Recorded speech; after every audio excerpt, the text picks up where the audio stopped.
The War Room with PMAC, presented by Chiefs Focus. On this show, PMAC and you provide you front office insight into crafting a championship caliber team for the Chiefs. They are identifying the right pieces to possibly meld together to lead to success this upcoming season.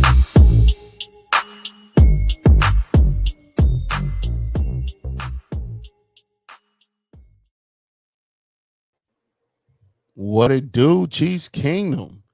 This is the War Room with PMAC, presented by Chiefs Focus, where we, myself, as well as PMAC, look at the team at where it is and see what can be done to push it to the limit and hopefully come out on the other side with a three-peat.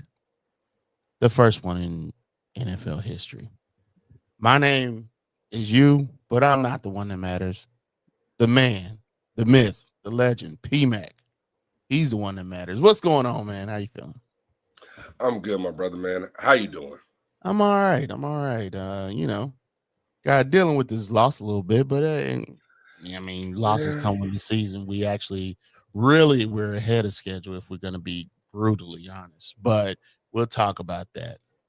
Absolutely. We're definitely going to get into that. And let's just say, the Buffalo Bills, they won their Super Bowl in the regular season. So congratulations to them. But we're gonna get more. We're gonna get more into that. But we just want to say for real to everybody out there, thank you for joining us today for another episode of the War Room with PMAC, presented by Chiefs Focus. As Diz said, as you guys know, the Chiefs went into the AFC showdown with the Bills, and things didn't go in our favor. So that's why this night we're about to get into that. We will be doing That's News to Me, discussing what the team has to fix going forward. Then we're going to focus on my three standouts from Sunday's loss, how those guys can be effective going forward and what we can do. And last but not least, we're going to focus on three keys to victory versus the Panthers this coming Sunday, so the Chiefs can get back on track after failing to remain undefeated. But there's 7 games to go, and it's just 7 games to go to win the West and to get that number 1 seed and hopefully make history, baby. So let's dive into it. All right, first is That's News to Me. Yes, sir. That's news to me. That's news to me. That's news to me.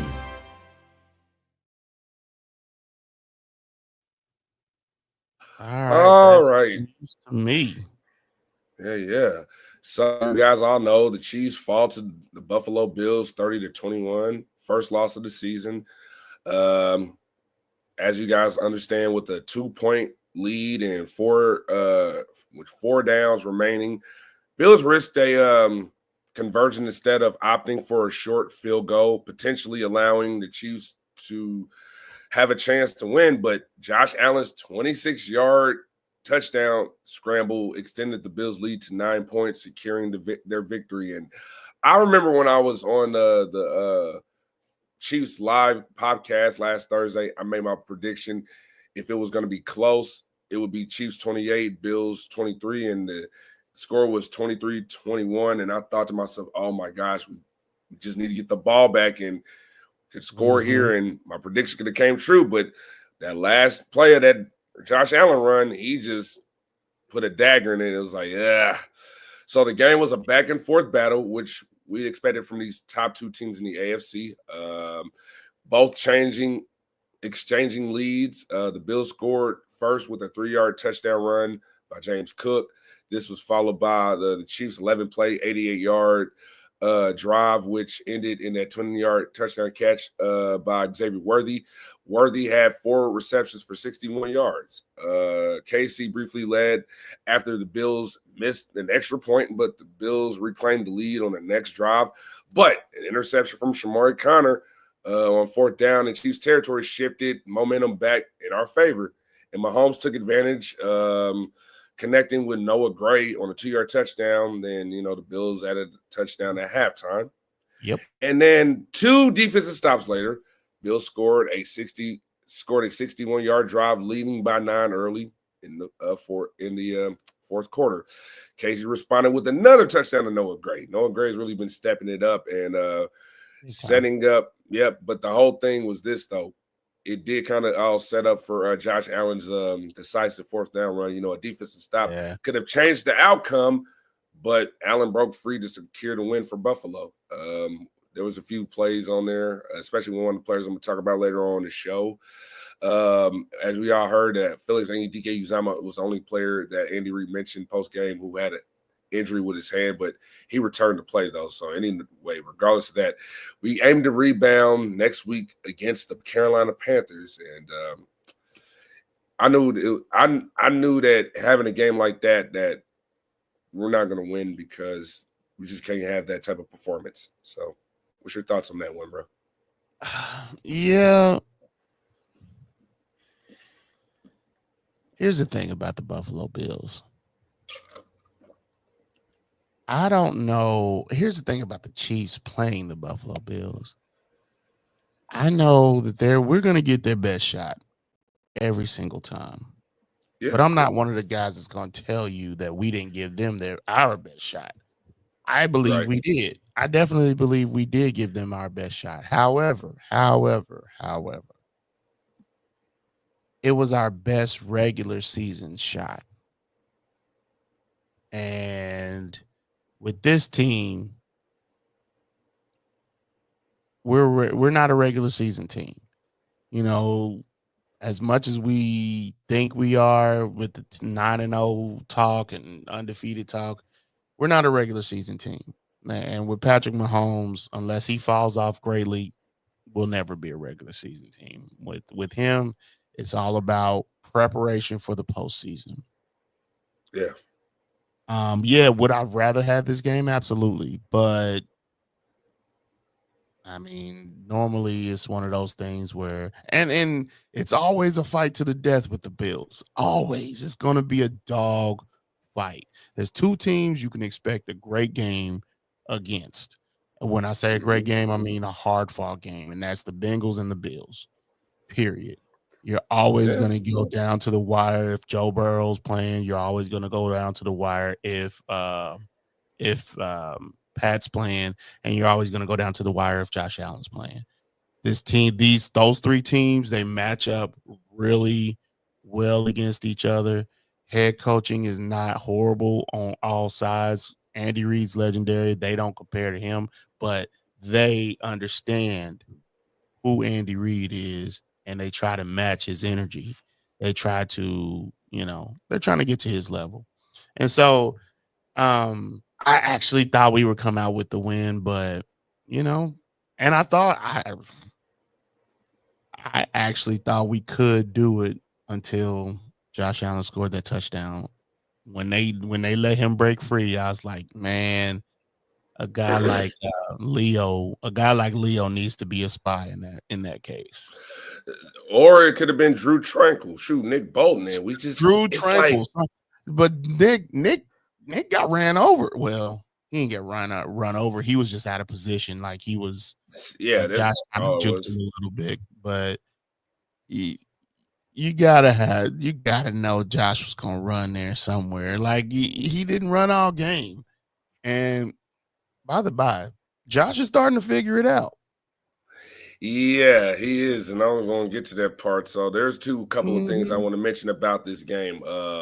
Like if Worthy, let's say this for example, Worthy made that catch, we would be definitely having a different conversation right now. So like that's Absolutely. One. So like for example, like his situation is a complex case. Recently, like he caught those 4 passes, 61 yards, and that touchdown to start the game. Including the 31-yard catch he had earlier in the first quarter. However, he was quiet the entire second half. And, of course, missing that crucial one going out of bounds. And, his development in KC is inconsistent at the point. But he could build on to his Week 11 performance with 2 weak defenses we got going on ahead, going in the next 2 weeks from now.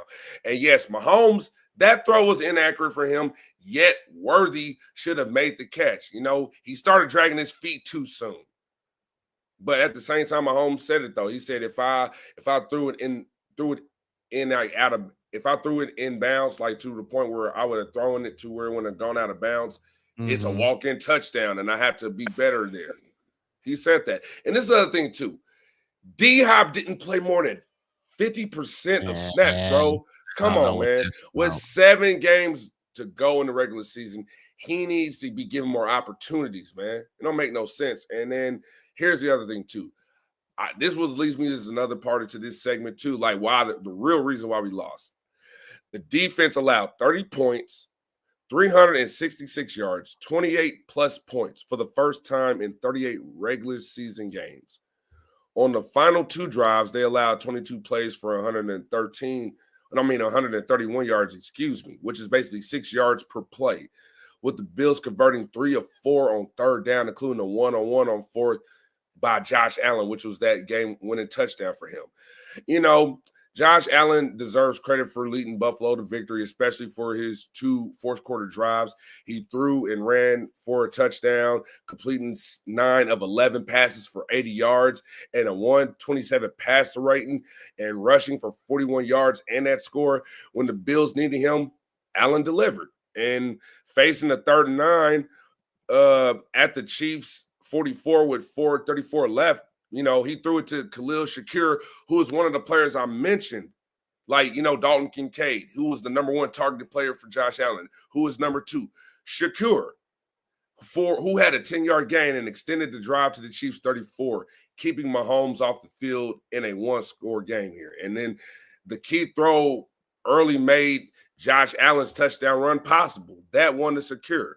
And that underrated, you know, play highlighted his impressive performance. And Mahomes never had a chance to steal the game due to our defense's uncharacteristic performance this past week.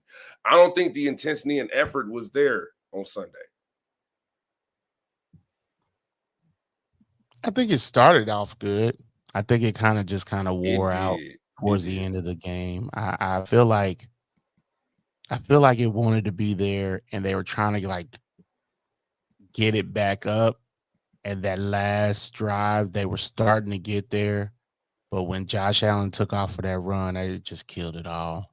I really believe that, because I felt like it might have started off that way, and then they kept being on the field. Like we kept getting 3 and outs. We didn't really do any long sustained drives to give them breathers. And after so long, that just wears on the defense. They were gassed. And by the fourth quarter. Yeah, man. Yeah. And so it was like when Pat scored a few times, and then at the end of it, they were trying to get there. And then they found that the Bills found a little loophole in every 3rd down situation, which, by the by, that is another thing that we needed to, well, we don't have to talk about it, but that's one of the things that Buffalo did really well this game was convert 3rd downs. They did a great job of converting for 3rd downs, which is something Pat normally is the one doing, especially this season. They're normally doing the 3rd down conversions very well at a high rate. But the team wasn't expecting, I know the defense wasn't expecting the Bills to go for the jugular like they did. Period. We're used to seeing guys go conservative at some point. But Josh Allen saw his spot and he took it. He's like, look, I need to get ready. I need this. And he understood that you can't leave nothing for Mahomes. And then he ran down and scored that score, and it was pretty much over. Pat had another chance, but it was very unlikely that we would get 10 points off of that. We would get 10 points in the last 2 minutes. It's highly unlikely. Yeah, that's true. So even if he had not thrown that interception, probably wouldn't have won that game either way. But Josh Allen saw his opportunity and he took it and he ran for that touchdown. And he's like, look, Lee, people aren't stupid, okay? People are not stupid. After losing to Patrick Mahomes so many times, you'll figure it out at some point. Don't leave no doubt. Leave no Exactly. doubt. And that's what Josh Allen just did. He left no doubt. Absolutely. Yeah. And I give him all the credit, man, because Yeah. he's a really great football player. I'm not gonna lie about that. Absolutely. Yeah. So anyway, for the second consecutive game, cornerback Najee Johnson, he was one of the leaders in tackles among the Chiefs, but his coverage was concerning, man. He allowed Amari Cooper 2 significant plays in the first half and struggled against Curtis Samuel's touchdown. I mean, Johnson had depth coverage issues, getting exposed twice in the second half, man. And there's nothing against him. I think he's a talented player, man. But I mean, a missed tackle later cleaned up by a teammate worsened his outing.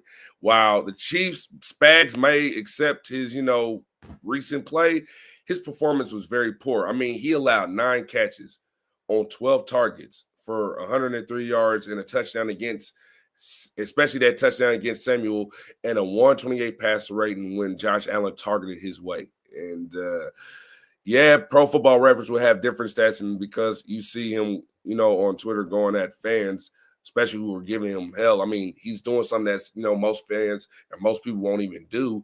But it's just, I don't know how to put it like this, though, man. It's like this. He's definitely the fastest cornerback the Chiefs have. But his unsteady footwork makes it difficult to use his speed effectively in coverage, man. I mean, even when he stays with receivers, he often fails to challenge passes, get his hands, get grabby, get a little breezy, and that's what allows those easy catches. Like I mentioned, he stays with Amari Cooper, but he allowed that first big one. Mm-hmm. And it's just as simple as getting your hands up, turning your head around, reading the quarterback's eyes. That's what made Richard Sherman and Darrelle Revis, those type of corners, so elite, because they can read the quarterback's eyes, basically diagnosing the play before it happens. And that's all I'm looking for. I mean, he's still not a vital part of the run defense, but he performs well against the runs. I mean, he demonstrates above average strength, but the ability to close in on the ball. I mean, 28 tackles, nearly missed 2. His technique and aggression make him a competent tackler, but his size limits his effectiveness against larger ball carriers, yet he confronts them without hesitation. And I think it was one of the games, I think it was against Atlanta. Well, not Atlanta, but I forgot who it was. But he was getting taken advantage of and bullied, but he's not afraid to get his hands dirty. But for him to stay and prove his starter, man, he must improve his hand usage, challenging passes, and his footwork, especially to stay at that position. But just Sunday's performance, come on. For me, Nazee's like a sports car with ball tires. It's going to happen because not many people don't. It's one of those things. In sports cars, people do donuts. People do burnouts. That's what they do. Okay, so you're going to get ball tires as a result of it. But you can't keep riding on those ball tires. And sometimes, like you said, the footwork, he gets lost in the footwork. And if you make him think too much about it, I think that might be a problem. Nazee's one of those guys that has tremendous value to this team, but it's going to be one of those situations where he's going to have to improve some things during the season and show up in the postseason. That's what's going to have to happen. He's not bad. It's just, like you said, the footwork can be a problem. And then when that footwork fails him, then it's like, you're already a step ahead of me, so I got to get a little grabby. And like you said, Breezy, you talked about this. Yeah. Breezy was the same way. 2019, he just got real handsy. So he's got to figure that out. We've got plenty of time to do it. Yeah. He's just got to get it done, It's just one of them things. I'm with you. So then we had some new news of a new player acquisition, but he's going to the Chiefs practice squad. Waived by the New England Patriots. ESPN's Jeremy Fowler reports that Tyquan Thornton will be joining the Chiefs practice squad. After being cut by the Patriots, he attracted interest from over a dozen teams after clearing waivers. But Thornton is a former second-round pick in 2022 from Baylor, is known for his speed. However, despite running a 4.28 40-yard dash at the NFL Combine, he did not meet the Patriots' expectations. You know, the 6'2", 185-pound receiver played 6 games for the Pats this year, starting once, recording 4 catches for 47 yards.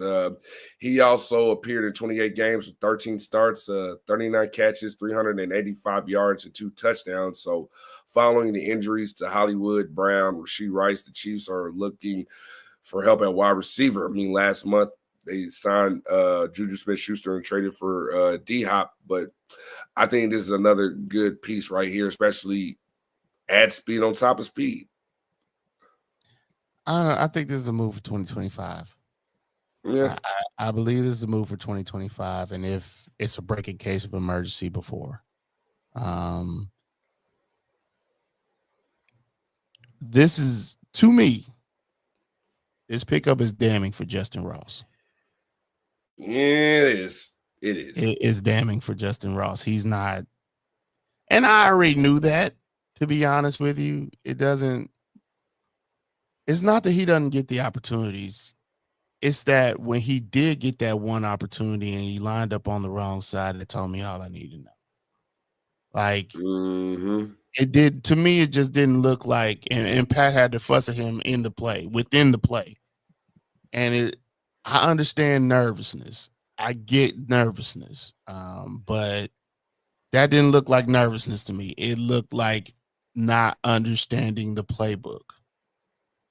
It looked like not being, and we also dropped, we also let go of, what's his name from the practice squad? Cornell Powell. So he wasn't getting it either.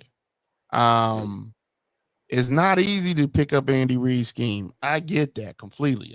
You don't know how much I get that. Andy Reid's scheme is super complicated. However, a few years on this team, I ain't saying you should master something, but you should at least know a little bit more than you started off with. Your opportunity was last year, for real. Your opportunity was last year. We had a lot of injuries in the wide receiver core. Your opportunity to get on the field was last year. The time for thinking that your first 2 years is the time where you should prove that you belong on the field. And looking at Scott Moore's situation right now, precisely the time when Tyreek left, it was when every wide receiver in the world had their opportunity to be the guy in this offense, because Tyreek was always going to be that guy. You should have showed your colors on 2022? Yeah, 2022, when he was gone. That was the time. But we haven't seen anybody step up. I don't know why not, but it just is what it is. So I don't know. I really don't think I think it's over for Justin Ross. He might stay on the practice squad, but I do not see him being a part of 53-man long term, even if he is on it at some point. Tyquan Thornton, I think that he's gonna, if he ends up, he's gonna be the guy that a lot of people thought that Justin Ross could be, or he's gonna at least have the opportunities that Justin Ross could have had. Let's say that he's gonna have those opportunities, and I think Justin Ross is slowly falling out of favor with the Kansas City Chiefs. I couldn't agree more, man. And I'll tell you like this: if Ross had Thornton's speed, especially with the abilities that he has, no doubt, he definitely would be one of the featured receivers in this scheme. But yeah, man, I mean, you can't understand the playbook, especially know what you need to do. Simple as that. And then you have Pat yelling at you. Yeah, it's never good. And never good. But who knows? Maybe his only glimmer of hope. I'm always the positive guy or whatever. But I always say like this, like, get with D-Hop this summer. You got to get with somebody. And here's my thing for all these. I know it's difficult for a practice squad guy to probably garner that much attention from a superstar a former superstar like D-Hop or these veterans. But you got to get not just with a trainer, but you got to work with somebody that's your style that can help you, like offensive linemen, work with offensive linemen, so forth and so on. You gotta get in there with them. Them defense like Tamba Hali, those guys for the defensive linemen and some of the linebackers. Like you gotta make sure you gotta get the work in with some of them. I've always been a fan of mentorship when it comes to football. When it comes to life, really, um, you need mentorship. Somebody to bounce ideas off of that's been through it, um, so forth and so on. So Yeah, yeah. I feel you. So now moving on to our next segment, which is the three standouts from Sunday. And Three standouts. yes. So despite the loss, there were highlights. A few players impressed me, and I usually choose three who stand out. If we had won that game, these players would have been the key reasons why we could have won the game against the Buffalo Bills. And so with that going forward, here are my three guys who from Sunday's game who were standouts and how they could help us going forward. And let's start with Noah freaking Gray, man. Noah Gray had a career game. I mean, the offense faced its challenges on Sunday, but tight end Noah Gray stood out. The fourth-year man out of Duke continued his impressive season in Orchard Park, catching 4 passes for 23 yards and scoring twice. He had more catches and yards than Travis Kelce. Travis Kelce, 2 catches, 8 yards. Noah, 4 catches, 23 yards, 2 touchdowns. That's normally a Travis Kelce game stat line, but this was Noah Gray's game. And his 14-yard reception on a screen pass was crucial in sustaining a scoring drive in the second quarter. Since signing his own, contract extension, Gray has become more involved, and this game adds a 2-touchdown performance to his achievements. And although the former day 3 draft pick typically doesn't dominate the stats, his contributions on Sunday were significant and impactful. I was shocked that ever since that he's been a real good player up until this point, but ever since that contract extension, I've just been seeing him on the field a lot more. If you know what I mean, like I've seen him make plays on the field. He used to make them in the special teams and all that, but I'm starting to see him be a more focal part of the offense. And I think it has a lot to do with our former first round picks, or not first round, our last year's draft pick not being ready right now. Right. So they like, look, we're not going to go get another tight end. Noah Gray will be the guy right now. That's just where we're going to do it. And Noah Gray has really stepped up to be that guy. And Yes. I think we are lucky for it because it was what is his name? Wiley. Is it Wiley? Jared Wiley, yeah. Jared Wiley, not the other Wiley, the lineman. No. But Jared Wiley, he's not like he's got some time he needs to develop. So that gives us Noah Gray for a little bit, which is fine. And Noah has been stepping up. He might not step up as it comes to yards, but he's been stepping up as being there when Pat needs him. And that's where those 2 touchdowns come into play. Absolutely. I mean, Gray's performance gives hope for the Chiefs to continue to use 12 personnel with him and Travis Kelce. I mean, with someone skilled in blocking and route running, flexibility increases. I mean, can either block, can flex out, or run routes, leading to more mismatches and opportunities for the offense. The Chiefs are lucky to have both of those guys. And like I mentioned, his strength lies in his route running, quickly becoming Mahomes' one of his most reliable short to intermediate targets. I mean, he effectively uses his body and strength to create separation from defenders. And as a strong blocker, Gray is often motioned in the backfield like a fullback to be the lead blocker, and he's going to have to now, Yes. especially after we saw Carson Steele's pass protection on Sunday. Absolutely. I'm like, yeah. Yeah, man. Let's not get started on that. Oh, well, let's move on. Moving on to the next guy. And that's none other than my guy, Trent freaking McDuffie, the shutdown man, McDuffie Island. And yes, we all saw last week, not this Bills game, but the previous one, the Broncos game. Yes, McDuffie had a lackluster performance against Broncos wide receiver Cortland Sutton. We know that, y'all. But also, if you look back at the film, Sutton got away with certain plays where he got away with an offensive pass interference, especially on that touchdown he scored on McDuffie, if you watch the film again. But either way, McDuffie bounced back, showcased his ball hawking skills. He only allowed one catch for a mere yard, just 1 yard on 3 targets, and registered a 42 passer rating against Josh Allen's attempts in his direction. McDuffie is performing at an elite standard.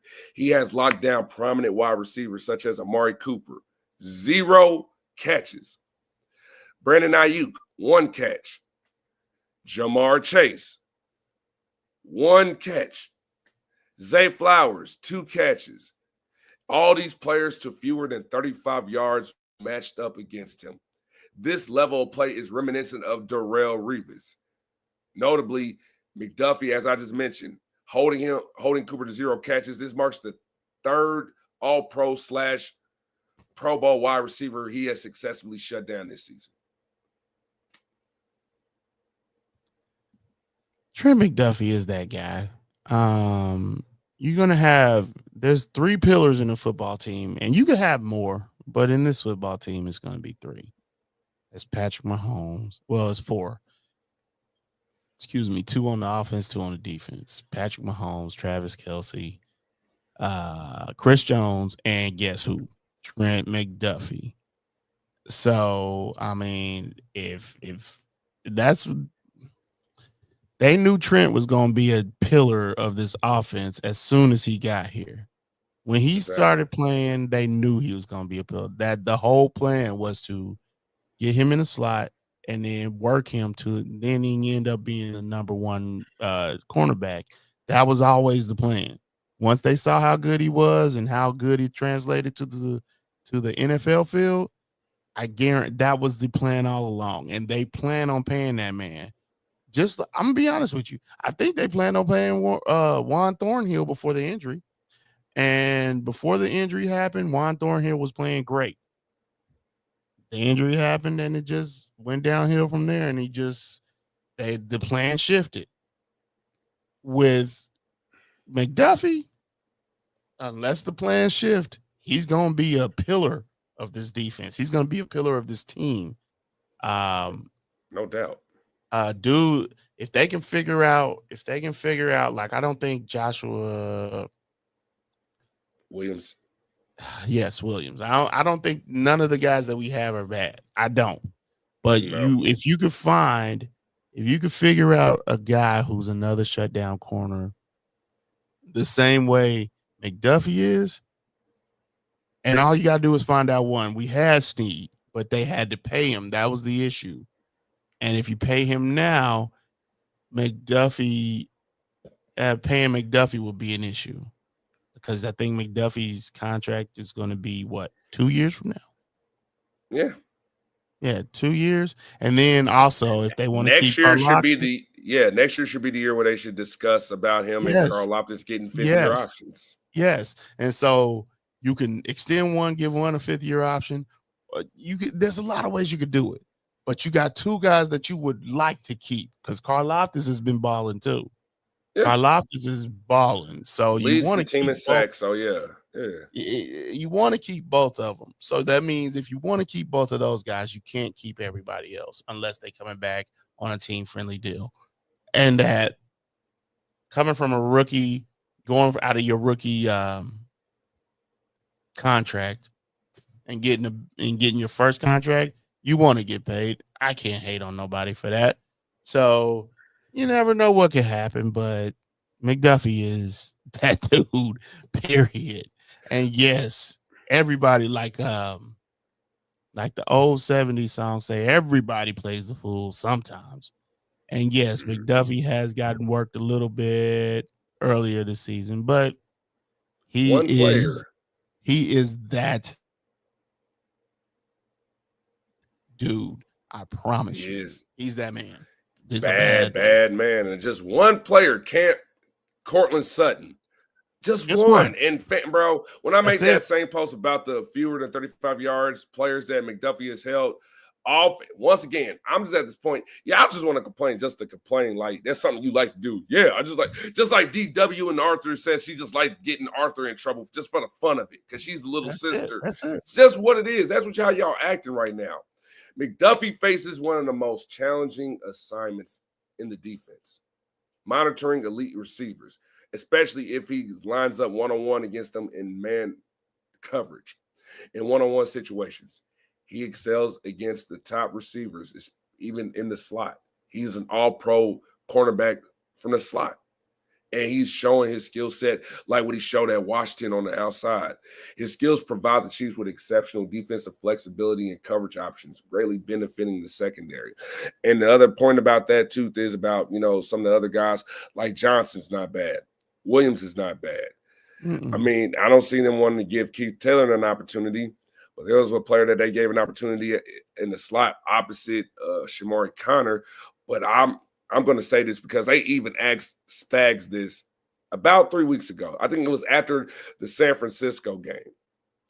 I think Christian Roland Wallace, our slot corner, CR Dub, deserves more opportunities on the outside based off of his resume, especially what he did at USC last year.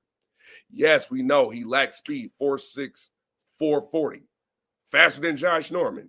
He skillfully navigates routes, and he stays with receivers. I've seen the film.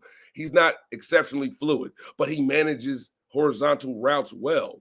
He's a physical guy who engages with receivers and plays run defense really well, man. He's a bully in man coverage. Even the stats say it. He's allowed below 80 passer rating in man coverage this year. He's allowed a touchdown, but he also got a pick off of Brock Purdy while lined up in man coverage. He shows even some of his grades is better than some of the other Chiefs corners, except for he's right up there with McDuffie in terms of man coverage in his limited snaps. I mean, he needs to improve his zone coverage instincts, which is crucial, but the Chiefs should be optimistic about his development. And if Spags starts Roland Wallace over Johnson and Williams, the team can cover his weaknesses. Even without his speed, Spags' split safety looks can protect his corners.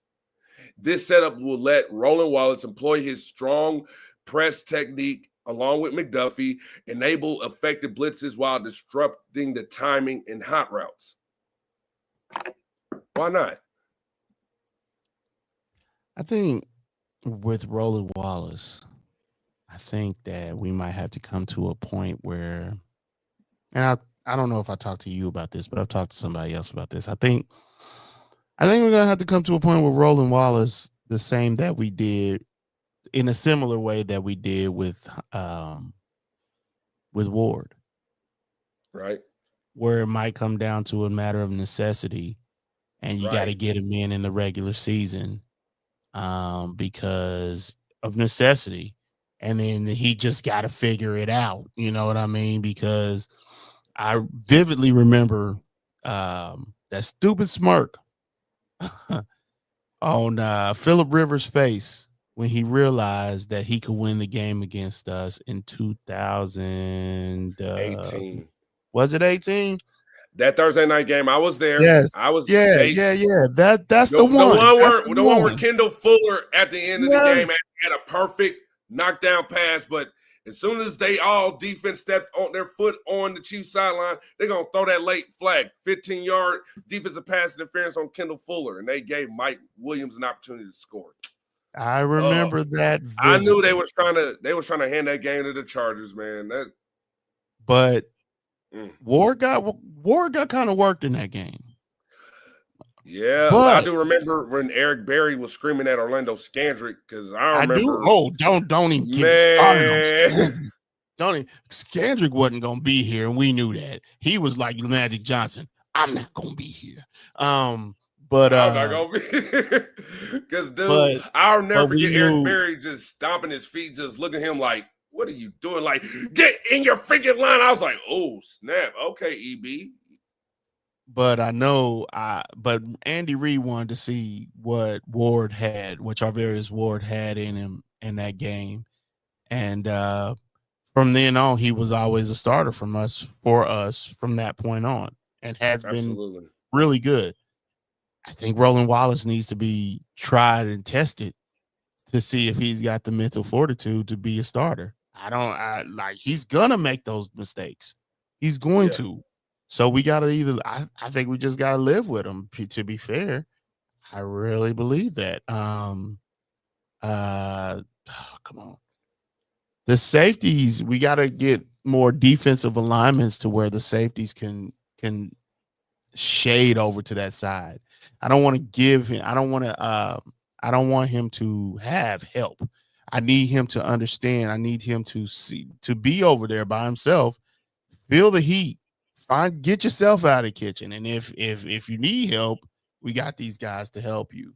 But he's got to figure that out. I think to mature him, it might be early, might be a little bit early to do this for him. You might want to do it next year, but I think you might have somebody with Christian Roland Wallace. I do think he's a Charvarius Ward-esque player when it comes to the development. Just get him out there and figure it out. That's what I believe. Me too, man. Hey, speaking of safety, there's one in particular who's also my final player who is a standout to me. And I know some people are going to get at me because of this pick, but because of his play on Sunday, especially with bad angles and everything else like that. But Chiefs defensive back Chamarri Conner performed admirably to me. He did the best he can. He actually led the team in total tackles, 8 tackles. I mean, following an early turnover by Mahomes that resulted in the touchdown for the Bills. You know, they try to reciprocate with their turnover as Josh Allen moved the Bills closer to scoring. They encountered that 4th down and, you know, challenged our defense. Unfortunately, Allen was picked off by Connor, and he took it back like 29, 30 yards. And even with the loss, Connor still had, as I mentioned, 8 tackles, 7 solo, that tackle for loss and the interception. And he's participated in 72% of the defensive snaps. So far, he's recorded 48 tackles, 2 interceptions, and setting new highs for his second year. And also, he's allowed a 74.5 passer rating, and he hasn't given up a touchdown this year. So Connor's been playing his game, man. Connor, I've had high hopes for Connor. I wish he had more big plays right now, but he's doing great. He's doing great for me. I mean, I actually thought he had more big plays by now, but the defense has taken a step back from what it was last year. But if he was in last year's type of defense and we had another guy on the other side, if what's his name? I don't know why I keep messing up this brother's name. Joshua Williams would have been healthy. I think Chamarri Conner probably would be a little bit he'd be a little bit more in his element because him and Joshua, he could help out Joshua Williams and then double team him, similar to what you saw with that. I don't remember who did it, but I think it was Joshua Williams. I don't know who the other person was, where they batted that ball up in the air and it was intercepted. I can't remember what game that was. The Bengals. Joshua Williams and Brian Cook. Brian tipped it in, Joshua picked, I could see a similar relationship between Joshua Williams and Chamarri Conner in that manner. I've always saw that when I saw Chamarri Conner play for the first time. I was like, man, if they put Joshua Williams in there, then that could be something. And I think he plays well off of Joshua Williams. But whatever. But yeah, Chamarri Conner, man, I have high hopes for him moving forward. And I think he will continue to, work on his craft and keep it moving. Absolutely. I mean, as we saw Sunday, I mean, Connor, he often got sucked into run support. I mean, before entering this game, he was the best run stopping safety. And I don't know what his stats say now, but he still might be the best run stopping safety after just that one performance, just like Cortland Sutton against Trent McDuffie. One time, this one game where he got exposed for his bad run defense, but he's actually done great so far this season. I mean, he sometimes gives up the edge, as you saw. He can be handsy in coverage. He drew, that pass interference call in the third quarter that led to the, Shakir 22-yard catch and run, setting up the Bills in scoring range. So Connor can't make those mental errors again, but other than that, he's done good so far. And I think he understands that he can't do those things again like he did on Sunday. Right. Yeah. I agree with you. Yeah. And now we're going to move into our final segment of the show, which is the 3 keys to victory against our upcoming opponent, the 3-7 Carolina Panthers. Just like what Quentin said last night, that's why we should be okay, because we're going against the Panthers, guys. This should really be an easy one. But we could only reason why we probably would lose if we continue to shoot ourselves in the foot like we did last week. Yeah, and there's no way. Can't do that. So, as always, I want to highlight 3 factors to help the Chiefs regain momentum, especially against the Panthers, and how we can go and win out for the rest of the year. So, starting with number 1, let's play complementary football. Throughout the week, the coaches and players emphasize that shared thing. The team must regain momentum by supporting one another in all 3 phases. Offensively, they must avoid turnovers within their territory to prevent providing the defense with a short field, right? Defensively, generating turnovers will allow the offense to reclaim possession and enhance scoring chances. The Panthers' passing game presents a favorable matchup for the Chiefs secondary, as their opponent has thrown 12 interceptions. It doesn't matter if it's Bryce Young or Andy Dalton, which is tied for the most in the league. They've thrown the most interceptions in the league, along with the worst passer rating, 74.2 this season. Young may have a challenging day against our secondary, so we just need to take advantage of those opportunities there. And similarly, special teams should work to make impactful plays that benefit both the offense and defense. We know that the Panthers aren't that great of an organization on the field or off of it. And you just can't allow them to come out with this win. There's a lot of factors when it comes to losing a football game to a not worthy team. However, if you lose focus of those, it's easy to lose that game. Very easy. So with that being said, I definitely agree. I want to see Chris Jones more. He hasn't been the guy that he even was last year. But that's not to say his skill has diminished. It's just he hasn't jumped off the screen like he usually does. So I mean, this is the game. This is a type of game to me where he should bounce back. Should happen. This is one of those type of games where I should hear your name being called. Mm-hmm. Absolutely. So, and defensively, they must not let Young get into a rhythm on Sunday. I mean, this is the opportunity right here. And also, the offensive line has to do their job, especially you, Jawan Taylor, who has allowed 3 sacks over the last 2 games, will have to help consistently give Mahomes a clean pocket. They have the 2nd worst pass rushing unit in the league. They have just 12 sacks, which is ranked 31st in the league. It will also be necessary for Mahomes and the Chiefs' skill players on offense to avoid committing any turnovers. So we got to take advantage of that. Simple. That offensive line has to help. Like you either need to get a running back there to help block or something, because that's bad. It's been not great at all, and we got to figure that out. Yeah. So that leads me to number 2. get Kareem and Pacheco if he plays going.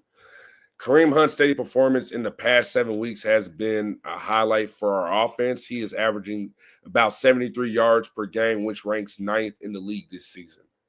Carolina's defense allows the highest average of rushing yards per game this season, 160 yards rushing per game allowed, along with the most rushing first downs allowed at 94 and the second most rushing touchdowns this season, 17.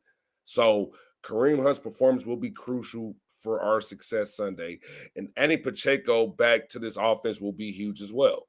While Kareem has been okay at getting tough yards and moving the chains, he lacks Pacheco's explosive playability, which this offense currently lacks. Agreed. Kareem, and the thing about it is you can use Kareem so many ways. Just running, pass blocking, chip blocking, catching, like use him in those ways too. I think you're absolutely right. Yeah, man. I mean, the reason why is this. I mean, we all know speed is important and everything else like that, you know? Like speed is vital for a running back, but effectively using that speed relies on finding lanes. And Hunt is great at lateral movement, waiting patiently for openings to advance and to make those plays. He punishes defenses once the offensive line has done their blocking assignments. You know, this vision represents the essential NFL running back. That's what he still has, that great vision. I mean, quickness is invaluable. You know, running backs often face limited space along the sidelines where they must secure short gains between tackles, transforming modest gains into substantial plays through their nimbleness and their ability to confuse defenders, right? So while Pacheco speed stands out, his recovery from his leg injury is going to be a concern. Nevertheless, his size and agility make him difficult to bring down. You know, he's got that size, he got that strength, he's still got that agility. I mean, regardless of, you know, their speed or intellect, running backs must face tacklers, you know, requiring them to lower their pass to gain positive yardage. That could be the key factor for Pacheco's future success going forward. I mean, since his rookie season, he has become one of the top running backs with 1,481 yards after contact, which ranks him the sixth best rusher since that span. That is going to be essential for his future success, especially to stay on the field. Yeah, no doubt. So I do think Andy Reid trusts Kareem more than he's ever trusted most running backs in this NFL, in this offense. Like, I do believe that, and sometimes I think that could cause overusage a little bit. Yeah. And so we got to make sure that because Kareem was being used the other game, and I was like, dude, he looks like he didn't look gassed, but I'm like, I don't know. I don't know how long Kareem gonna be able to hold up with this kind of usage. But he's been doing it. He's been keeping it up. So I'm all for that. Right. And last but not least, number 3, keep Panthers running back Chubby Hubert and rookie running back Jonathan Brooks, if he plays, contained. Chuba Hubbard. Yep, Chuba Hubbard and Jonathan Brooks. So, you know, the 6'1", 210-pound Hubbard is basically their all-purpose weapon.